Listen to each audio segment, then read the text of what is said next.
ભક્તિ નિધિ કડવું 39મું.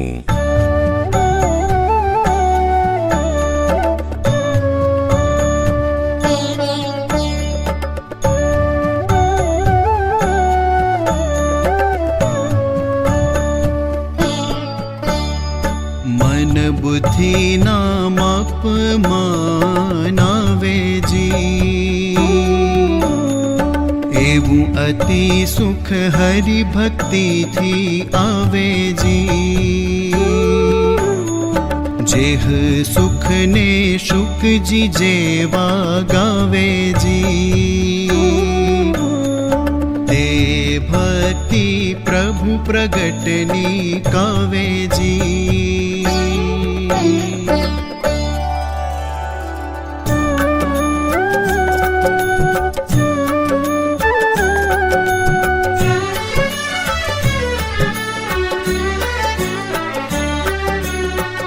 ભક્તિ પ્રભુ પ્રગટની જે જે કરી છે હરિજને, તે તેને પડ પાકી ગઈ. સહુ વિચારી જુઓ મને, ઉપજાય કટોરો ભરી કરી. ચર્ચ્યું હરિને અંગે ચંદન, તેણે કરી તન ટેડાઈ ટળી. વળી પામી સુખ સદન, સઈ સુદામા માળીનું સમા પર સરી ગયું કામ. તે પ્રગટ પ્રભુને પૂજતા પામી ગયા હરિનું ધામ.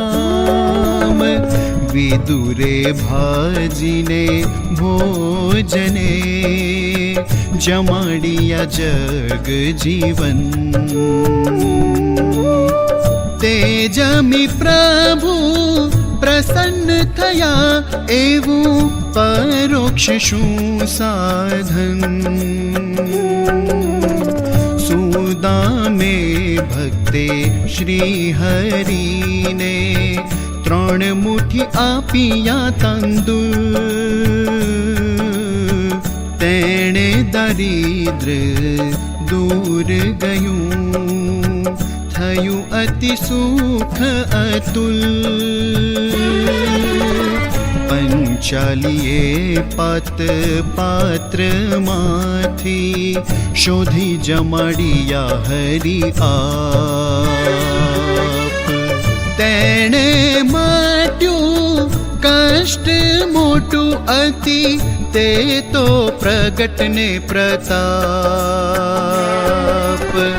વળી ચીર ચીરીને ચિંથરી આપી હરિ કરે બંધવા કાજ. તેણે કરીને દ્રૌપદીની રૂડી રાખી હરિએ લાજ. એમ પ્રગટના પ્રસંગથી જે જે સર્યા જનના કામ. તેવું ન સારે તપસ્યું, મર કરે હૈયે કોઈ હામ. વારે વારે કહ્યો વર્ણવી, અતિ ભારે ભક્તિ માહી ભાર. નિષ્કુલાનંદ તે ભક્તિ, પ્રભુ પ્રગટની નિર્ધાર.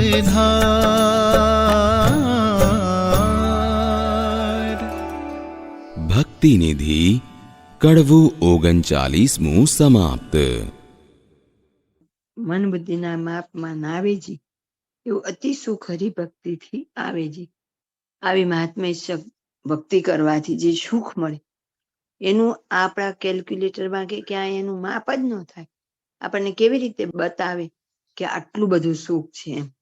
જે સુખને સુખજી જેવા ગાવે છે તે ભક્તિ પ્રભુ પ્રગટની ગાવે છે. સુખદેવજીએ જે ગાઈ તો કે એવી પ્રગટની ભક્તિ છે. ભક્તિ પ્રભુ પ્રગટની જે કરી છે હરિજને, તેને પડ પાકી ગઈ. સૌ વિચારી જુઓ મને. આપણી જે કોઈ ભક્તિ હશે, આજ સુધીનું આપણું જે કોઈ સાધન હશે, અનંત જન્મથી ભગવાનને પામવા માટે જે કંઈ આપણો પ્રયત્ન હશે, એનું આજે ફળ મેળવવાની તક મળી ગઈ છે. કુબજાએ કટોરો ભરી કરી ચર્ચ્યું હરિને અંગે ચંદન, તેણે કરીને ધન ટેડાઈ ગઈ, વળી પામી સુખ સદન. આપણે મહાભારતની સિરિયલને એના થકી જાણીએ કે કુબજાનું અંગ વાંકું હતું અને દરરોજ ચંદનનો કટોરો લઈને કંસ માટે જતા હોય ને કૃષ્ણ ભગવાન નાના હોય છે ને એમને મળે અને કહે છે કે મને આપો, અને આપે છે. અને એને મહારાજ એટલે કૃષ્ણ ભગવાન એને એકદમ રૂપ યૌવન વાળી સુંદરી બનાવી દે, જે ટેઢી મેઢી હોય સરસ થઈ જાય. જેમ બાપાશ્રી આપણને એમની વાતોમાં વારંવાર કે એક લક્ષ્મીરામબાઈ જેવા મુક્તને એક ફોડવું જમાડવાથી અનંત બ્રહ્માંડના બ્રાહ્મણો જન્મ્યાનું ફળ મળે. આ બધા જ દ્રષ્ટાંત એવા છે કે જો તક જોઈ અને તક ઝડપી લઈએ અને સેવા કરી લઈએ અને વીજળીના ચપકારે મોતી પરોવાઈ જાય તો આપણું કામ સરી જાય. એટલે મહારાજે આપણને નિત્ય પદ ગાવાના કીધા. એમાં કીધું લલિત લીલા ને રંગે ન રાજે, પછી ઉલેચી અંધારું ટાળે રે. મોટા મુક્ત કે મહારાજની પ્રત્યક્ષ સેવા કરવાથી આટલો બધો ફળ છે, પણ આપણે સાધનના જોર ઉપર ચાલીએ છીએ એટલે સાધને કરીને એવી પ્રાપ્તિ થતી નથી અને આપણા હાથમાંથી તક સરી જાય છે. સહી સુદામાં માડીનું સમા પર સરી ગયું કામ. તો આગળ એવા બધા જે થઈ ગયા, સુદામા ને કોઈ દરજી હશે, માળિયા, બધાએ જે કામ કર્યું સમા પર, એટલે યોગ્ય સમય એમણે તક ઝડપી લીધી અને જે એમનું કામ થઈ ગયું તે પ્રગટ પ્રભુને પૂછતા પામી ગયા હરિનું ધામ. તો જ્યારે પ્રગટ હતા ત્યારે ઓળખી લીધા. પ્રગટ હોય ત્યારે ભગવાન કે ભગવાનના ભક્તનો નિશ્ચય થવો ને એ જ બહુ અઘરી વાત હોય. જો થઈ ગયો ને સેવા કરી લીધી તો એનું કામ થઈ જાય. વિદુરે ભાજીને ભોજની જમાડિયા જગજીવન. જ્યારે કૃષ્ણ ભગવાન આવે છે હસ્તિનાપુરમાં વાત કરવા યુદ્ધની ને બધી, અને ત્યારે પછી દુર્યોધને તો મેવા તૈયાર રાખેલા જ હોય છે જમાડવા માટે, પણ ના પાડીશ કૃષ્ણ ભગવાન કે ના. અને સામેથી વિદુરજીનું ઘર શોધતા શોધતા જઈ અને જમવા માંગે છે ત્યારે વિદુર પત્નીએ ભાજી બનાવેલી હોય જમાડે, કેળા જમાડે તો છાલ જમાડે ને કેળું ફેંકી દે. એટલા પ્રેમ ને વશ થઈ અને ભાન ભૂલી ગયા હોય.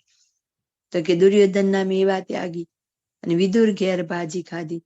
તો મહારાજ શેના ભૂખ્યા છે?